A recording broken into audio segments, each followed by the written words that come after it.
शकुंतला सुबह सुबह अपने घर में आरती की थाली का धुआं घुमा रही होती है। तभी उसकी छोटी बहू प्रिया अपना बैग टांगे सीढ़ियों से नीचे उतरती है और शकुंतला उसे आरती देते हुए कहती है, बहू आरती लेकर जा, दिन शुभ रहेगा। माँ जी, आप मेरा कितना अच्छे से ख्याल रखती हैं। और एक शालिनी भाभी है जो बिल्कुल भी मेरा ध्यान नहीं रखती। पता नहीं उन्होंने अभी तक मेरा प्रोटीन शेक रेडी भी किया है या नहीं।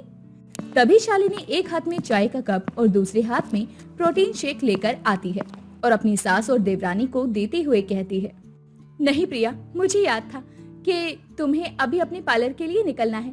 वो मैं चिंटू का लंच तैयार कर रही थी, इसलिए मुझे आने में देरी हो गई। ये लीजिए माँ जी आपकी चाय और तुम्हारा प्रोटीन शेक। शालिनी भाभी, आपको तो इतना सारा दिन मिलता है घर पर आराम करने के लिए, लेकिन मुझे पार्लर जाकर 100 काम देखने होते हैं। चिंटू अभी बच्चा है, वो अगर थोड़ी देर से भी स्कूल चला जाएगा तो उसकी ज्यादा पढ़ाई बर्बाद नहीं होगी। वैसे भी सुबह सुबह स्कूल में प्रेयर होती है। तू भी कैसे समझा रही है? ये गांव की है, ये कौन सा ज्यादा पढ़ी लिखी है, इसे इन सब चीजों के बारे में कहाँ ही जानकारी है। तू अब जा बहू, ग्राहक इंतजार कर रहे होंगे। हाँ माँ जी, मैं निकलती हूँ।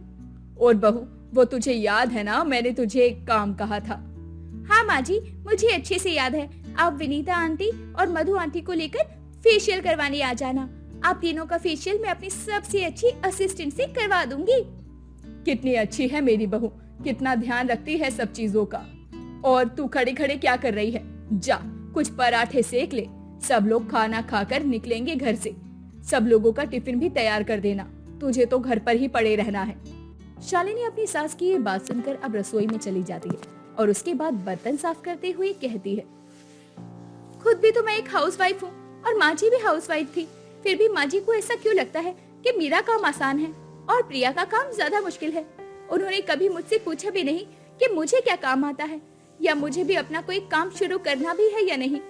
शुरू से मैं चूल्हे चौके में लगी रही और देवर जी ने लव मैरिज कर ली। देवरानी जी इसी शर्त पर आई कि शादी के बाद वो पार्लर चलाएंगी और उसके बाद देवरानी ने कभी भी रसोई में घुसकर भी नहीं देखा।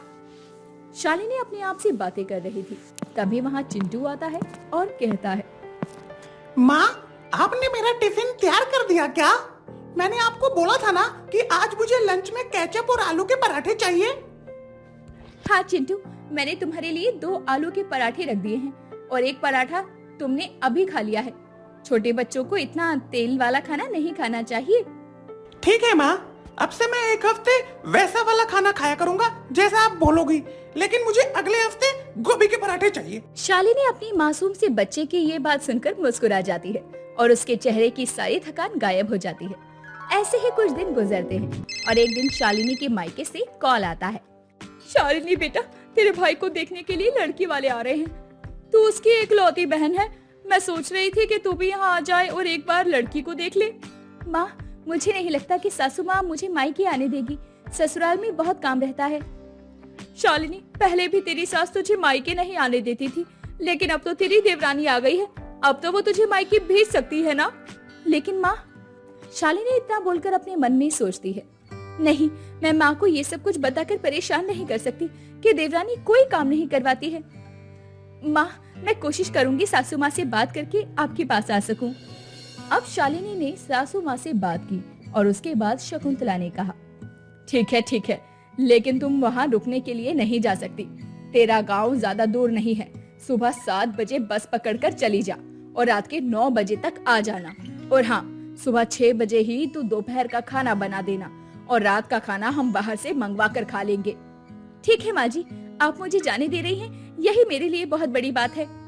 तभी वहाँ पर अपने पार्लर से प्रिया आती है। उसने नया फेशियल करवाया हुआ था, उसका चेहरा बहुत चमक रहा था।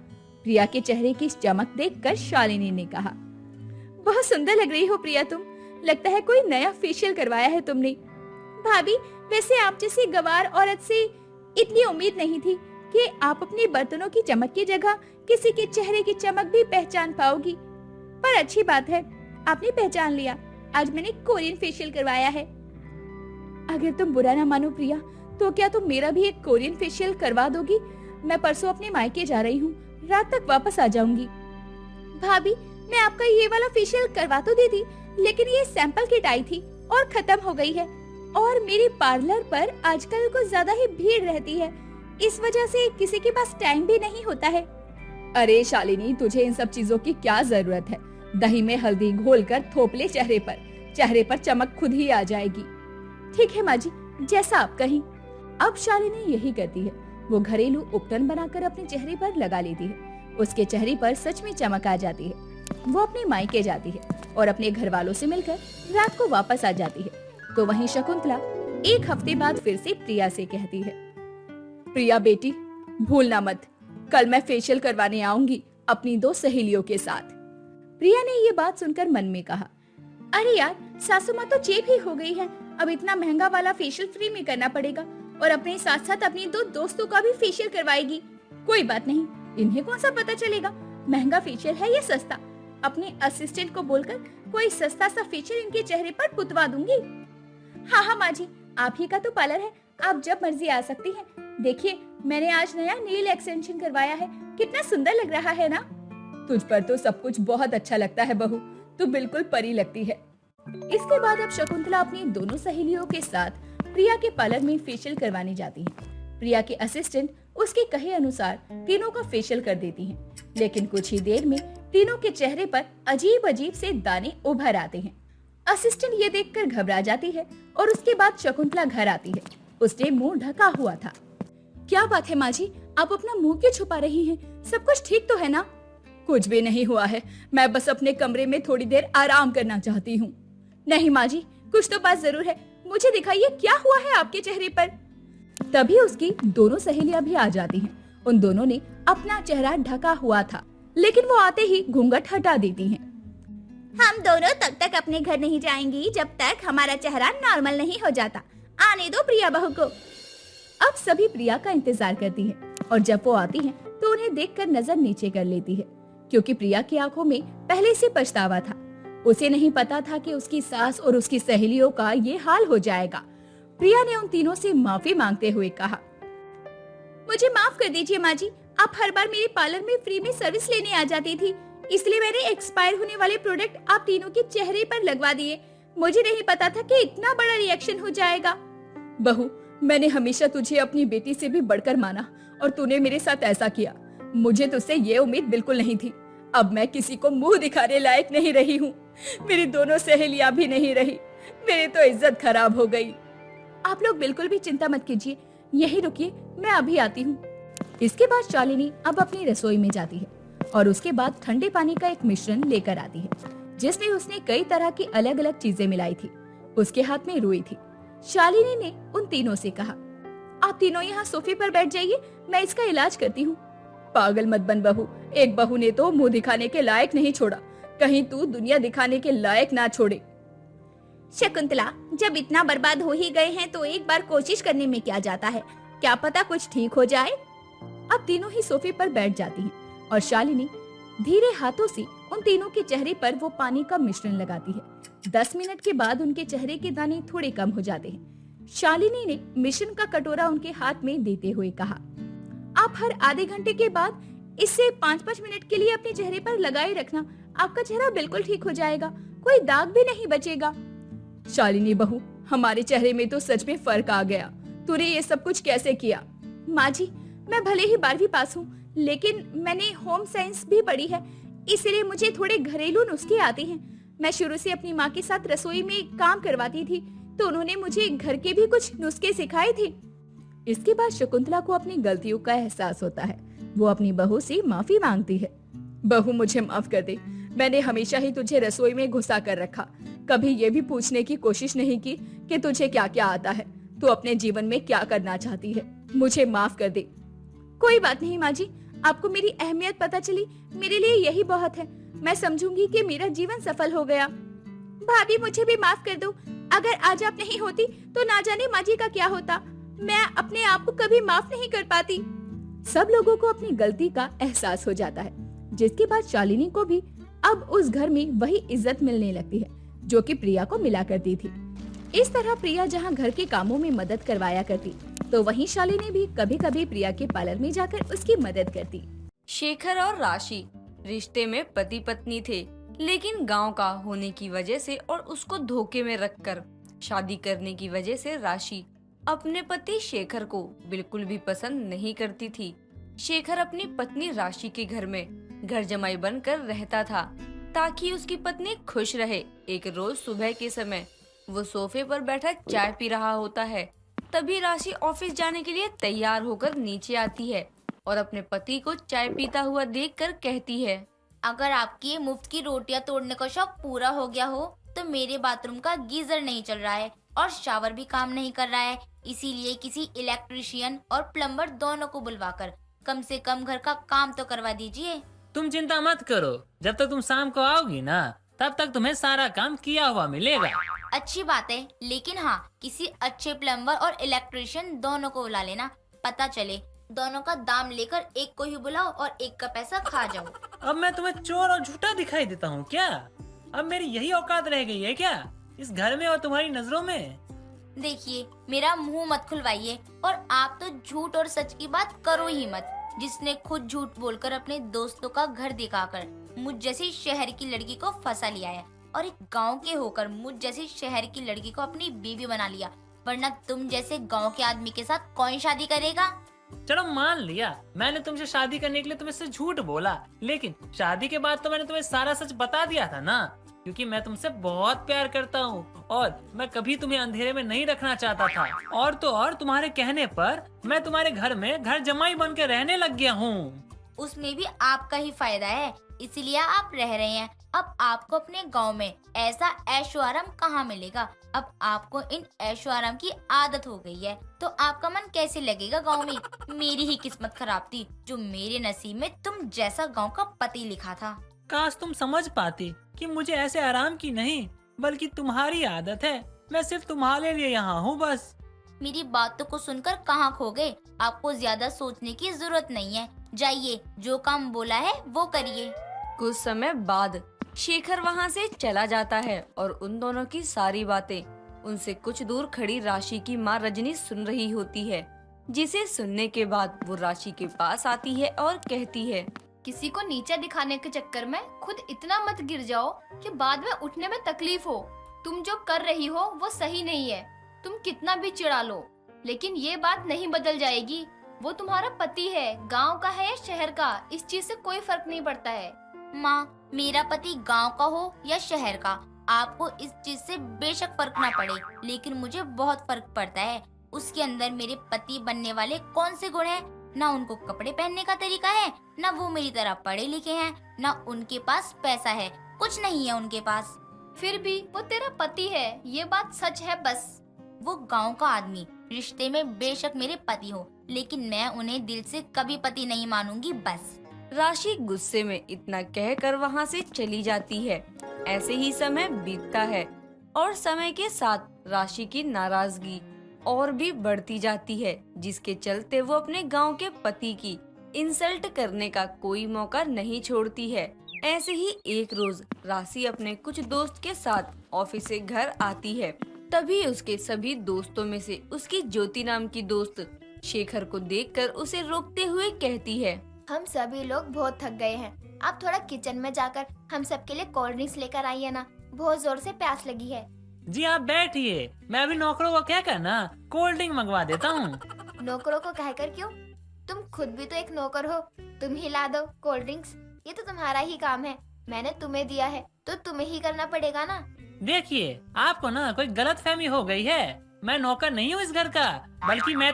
बल्कि क्या क्या बल्कि? आगे बकवास करने की जरूरत नहीं है, जितना बोला है उतना जाके करो। चुपचाप जाइए और कोल्ड ड्रिंक लेकर आइए। ये लोग आपको जानते नहीं हैं, जो आपकी इंसल्ट होगी, लेकिन अगर हाँ ये बता दिया कि हम दोनों एक दूसरे के क्या लगते हैं तो हमारी इंसल्ट जरूर होगी। राशि के कहने पर शेखर आगे बिन कुछ बोले किचन में चला जाता है और थोड़ी देर बाद सबके लिए कोल्ड ड्रिंक लेकर आता है और सबको दे ही रहा होता है कि तभी उसकी सास रजनी बाहर से घर आती है और अपने दामाद को नौकरों की तरह काम करते हुए देखकर गुस्से में कहती है, ये क्या हो रहा है? तुम लोगों की इतनी हिम्मत कि तुम लोग मेरे घर के दामाद से नौकरों वाला काम करवा रहे हो? दिमाग तो ठीक है ना तुम्हारा? आंटी जी आप ये क्या कह रही हैं? ये आदमी राशि का पति है? हाँ, क्यों? राशि ने तुम्हें नहीं बताया क्या? नहीं आंटी जी, अगर बताया होता हम इनसे नौकरों वाले काम थोड़ी ना करवाते। लेकिन आंटी जी, इसमें राशि की गलती नहीं है। इनकी हालत ही देखकर कोई भी इन्हें नौकर ही समझेगा। इनके कपड़ों से तो यही किसी गांव के मजदूर लगते हैं। तूने सही कहा ज्योति, ये वही है तो वही लगेगा ना। मेरी तो लाइफ ही खराब हो गई। मतलब गांव का पति और शहर की पत्नी वाली बात हो गई है ये तो। लेकिन मुझे ये समझ नहीं आया कि तूने शादी कैसे कर ली इस गांव के आदमी के साथ। धोखे से हुआ है यार। इन्होंने अपने किसी अमीर दोस्त का घर दिखाकर मुझसे शादी कर ली। मैंने भी सोचा गांव ही सही, लेकिन पैसा तो है, पैसे से सब कुछ बदल सकता है। लेकिन सोचा कुछ और हो कुछ और गया। क्या हो गया? कुछ नहीं, बस ये गांव का आदमी तेरा पति बन गया और तू इसकी शहर की पत्नी। बस करो तुम। और अगर इस तरह से मेरे दामाद की इंसल्ट करनी है तो अपने अपने घर जाओ। रजनी की बात सुनकर राशि के सभी दोस्त गुस्सा होकर वहाँ से चले जाते हैं। ऐसे ही समय बीतता है, लेकिन राशि की हरकतों में कोई सुधार नहीं आता है। ऐसे ही एक रोज राशि अकेली हॉल में बैठी बुक्स पढ़ रही होती है। तभी उसकी पड़ोसन गोपी का लड़का अनुज उसके घर आता है, जिसे देखते ही राशि डर जाती है और उससे कहती है, देखो अभी घर में कोई नहीं है, इसलिए तुम अभी जाओ यहाँ से। किसी मोहल्ले वाले ने देख लिया तो बिना बात के बातें बनाएंगे। घर में कोई नहीं है तभी तो आया हूँ, ताकि तुमसे अपनी इंसल्ट का बदला ले सकूं। तुमने सबके सामने मेरे प्रपोजल को मना किया था ना, मुझ पे हाथ उठाया था ना तुमने। आज कैसे बचोगी? चुपचाप यहाँ से जाओ, वरना मैं शोर मचाऊंगी। शौक से मचाओ। सभी मोहल्ले वालों को पता है कि तुम्हारे पति से तुम्हारी नहीं बनती, इसलिए लोगों के आते ही मैं सबको बोल दूंगा कि तुमने ही मुझे बुलाया था।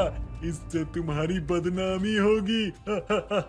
अनुज इतना कहकर जैसे ही राशि के करीब जाने की कोशिश करता है, तभी राशि गेट की तरफ भागती है और सोफे से टकराकर जमीन पर गिर जाती है और अनुज उसे पकड़ लेता है।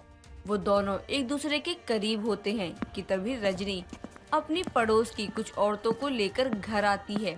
सभी औरतें उनको करीब देखकर राशि को बुरा भला सुनाने लगती हैं। राशि के लाख सफाई देने के बाद भी कोई उसकी बात का विश्वास नहीं करता है। तभी उसका पति शेखर भी वहाँ आता है और उसे देखकर उसकी पड़ोसन गोपी उसे कहती है, देख ले अपनी शहरी पत्नी की करतूत। अकेले होते ही मेरे बेटे को बुला लिया। मुझे तो ये समझ ही नहीं आ रहा है कि तुम इतनी घमंडी लड़की के साथ रह कैसे रहे हो, जो तुम्हें अपने घर के नौकर के सिवा और कुछ नहीं समझती है। तेरी शहर की पत्नी कुछ ज्यादा ही मॉडर्न निकली। देखिए ये सब गलत है। आप लोग जो समझ रहे हैं वैसा कुछ नहीं है। यही मेरे पीछे पड़ा है कई दिनों से। मैंने इसे यहाँ नहीं बुलाया, मैं सच बोल रही हूँ। सच क्या है वो तो सबको दिखाई दे रहा है।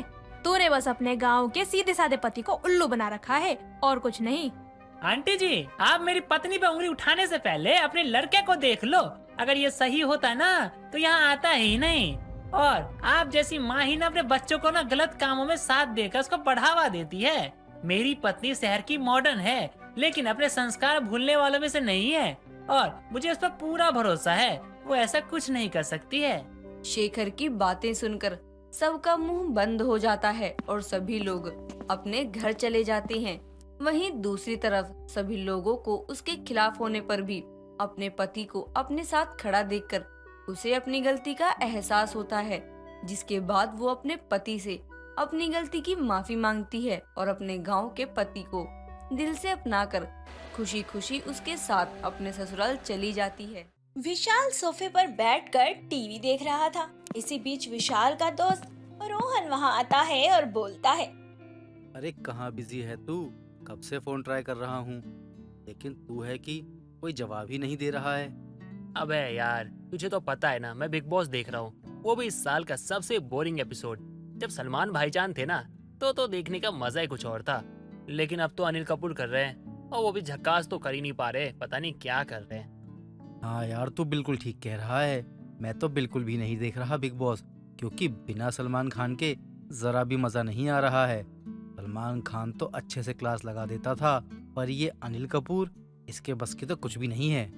दोनों साथ बैठकर बिग बॉस देख रहे होते हैं कि तभी विशाल की भाभी कीर्ति दोनों के लिए चाय नाश्ता लेकर आती है और उनको चाय नाश्ता देकर चली जाती है। कीर्ति दिखने में बहुत ही ज्यादा सुंदर और अट्रैक्टिव थी। भाभी की ऐसी खूबसूरती देखकर रोहन का मुंह खुला का खुला रह जाता है और वो विशाल से बोलता है। यार एक बात बोलूं क्या तुझे? हाँ हाँ बोलना, क्या बोलना चाहता है? अब थोड़ा सा अजीब लग रहा है, मतलब मुझे थोड़ी सा गिल्टी सा फील हो रहा है यह सब बोलते हुए, पर मन में जो बात आई उसे नजरअंदाज भी तो नहीं करा जा सकता ना। मैं ऐसा क्या बोलने वाला है जो तुझे गिल्ट महसूस हो रहा है? बोल। अरे तेरी भाभी ना बड़ी सुंदर है, कसम से मुझे तो पहली नजर में ही बहुत अच्छी लगने लगी भाभी। और भाभी का फिगर भी तो अच्छा है यार। रोहन के मुंह से अपनी भाभी के लिए ऐसी बातें सुनकर उसे अच्छा नहीं लगता है और वह तुरंत अपने दोस्त को गुस्से में घर से भगाने लगता है। शोर की आवाज सुनकर कीर्ति और उसका पति अमन वहां आ जाते हैं। अरे अरे विशाल, क्या हो गया भाई? क्यों मार रहा है रोहन को ऐसे? क्या कर दिया इसने? इसने भाभी पे गंदी नजर डाली। ये कह रहा है भाभी सुंदर है। अबे तेरी माँ सुंदर, तेरा बाप सुंदर, तेरा पूरा खानदान सुंदर। अबे मेरी भाभी के बारे में ऐसा कैसे बोला तूने? तुझे तो मैं जान से मार दूंगा। मेरे परिवार के खिलाफ मैं एक शब्द नहीं सुन सकता, और तेरी इतनी हिम्मत मेरे ही घर में आकर मेरी भाभी को सुंदर कह रहा है। अबे तेरे को तो मैं जान से मार दूंगा। अरे विशाल तू मुझे गलत समझ रहा है, मैंने उसे वो नहीं बोला यार। तेरी भाभी मेरे लिए भी भाभी समान ही है। अबे साले तेरी नियत को मैं बहुत अच्छे से जानता हूँ और मुझसे बकवास करने की जरूरत नहीं है। निकल जा मेरे घर से। और हाँ, दोबारा अपनी गंदी शक्ल लेके मेरे सामने मत आ जाइयो, वरना जमीन में गाड़ दूंगा तुझे, समझा? और ये सॉरी वॉरी बोलने का या माफी मांगने का ड्रामा तो करियो मत, वरना घर में घुस के मारूंगा, तेरे पूरे खानदान को मारूंगा। अब मुझे तो तेरी शक्ल देख के घिन आती है, घटिया आदमी। और एक बात ना कान खोल के सुन ले, मैं अपनी भाभी से बहुत प्यार करता हूँ। इनके खिलाफ कोई कुछ बोलेगा ना तो जान से मार दूंगा मैं, समझा? गंदी नाली का गंदा कीड़ा, निकल यहाँ से। विशाल बहुत गुस्से में था। वो अपनी भाभी के खिलाफ कुछ भी सुनना पसंद नहीं करता था और वो गुस्से में अपने दोस्त को भगा देता है। ऐसे ही कुछ समय बाद विशाल और कीर्ति दोनों साथ में शॉपिंग पर जाते हैं, जहां विशाल अपनी भाभी को खूब सारी चीजें दिलवाता है। वहीं दूसरी तरफ ऑफिस से अमन घर आ जाता है और देखता है कि घर पर कोई नहीं है। अमन बार बार विशाल और कीर्ति को फोन करता है, लेकिन दोनों में से कोई भी फोन नहीं उठाता है। आखिर ऐसी कौन सी इमरजेंसी पड़ गई दोनों को कि दोनों मुझे बिना इन्फॉर्म किए घर से निकल गए? ऊपर से दोनों फोन ही नहीं उठा रहे। कभी कभी तो मुझे इन दोनों पर शक होने लगता है, पर मैं इनका करूं क्या? कोई सबूत भी तो नहीं है मेरे पास। अब अमन के मन में अपनी बीवी और भाई को लेकर शक पैदा हो जाता है। ऐसे ही जब दोनों देवर भाभी शॉपिंग करके घर आते हैं तो अमन गुस्से से बोलता है। अरे क्या बात है, कहाँ गुलछर्रे उड़ा रहे थे देवर और भाभी की जोड़ी? अमन, अपनी जुबान संभाल कर बात करो। कैसे वर्डिंग का यूज कर रहे हो तुम? और हम दोनों बाहर शॉपिंग करने के लिए गए थे, फोन हमारा बैग में था, शायद इस वजह से हम दोनों को पता ही नहीं लगा। तुम दोनों की जैसी हरकतें हैं ना, तभी मैं ऐसे शब्द यूज कर रहा हूँ। बस इतना कहूँगा कि अपनी लिमिट को क्रॉस मत करो, वरना जिस दिन मैंने अपनी लिमिट क्रॉस कर दी ना, तुम दोनों के लिए मुश्किल हो जाएगी। अभी समझा रहा हूँ, वक्त है, समझ जाओ। इतना बोलकर अमन गुस्से में अपने कमरे में चला जाता है। ऐसे ही अब अमन बार बार देवर भाभी के बारे में यही सोचता रहता है और सोचते सोचते उसकी आंख लग जाती है और वो सो जाता है। अगली सुबह उठकर विशाल और कीर्ति दोनों साथ में किचन में खाना बनाने लगते हैं। ये सब देखकर अमन को बहुत गुस्सा आता है, पर वो चाहकर भी कुछ नहीं कर पाता और अमन बिना खाना खाए ही ऑफिस चला जाता है। अमन के जाने के बाद विशाल और कीर्ति दोनों घर पर अकेले होते हैं। माय डियर प्यारी सी भाभी, भैया तो घर पर है नहीं, तो चलो ना कुछ नॉटी नॉटी हो जाए। विशाल, मैं तो चाहती हूँ ना कि तुम्हारे भैया घर पे कभी भी ना रहें, ताकि तुम और मैं सुकून से प्यार के 2 पल बिता सके। तुम्हारे भैया बार बार कबाब में हड्डी बनने के लिए आ जाते हैं। कभी कभी तो सोचती हूँ कि इन्हें जान से ही मार दूं। सोचता तो मैं भी यही हूँ भाभी, लेकिन क्या करूँ, भाई है मेरा, भाई को कैसे मार सकता हूँ? लेकिन मुझे जब भी मौका मिलता है ना आपके पास आने का, आपको छूने का, आपको महसूस करने का, उस चीज का फायदा तो मैं उठा ही लेता हूँ। वैसे भाभी हमारे कमरे में कोई नहीं है, तो चलो ना कुछ करते हैं, मजा आएगा। दोनों देवर भाभी बेडरूम में जाते हैं और वहां जाकर सुकून भरे प्यार के पल बिताने लगते हैं। तभी अमन की अचानक से आंख खुल जाती है और वो लंबी लंबी सांसें भरते हुए बोलता है। ए भगवान, ये कैसा सपना था? मुझे समझ नहीं आ रहा क्या करूं।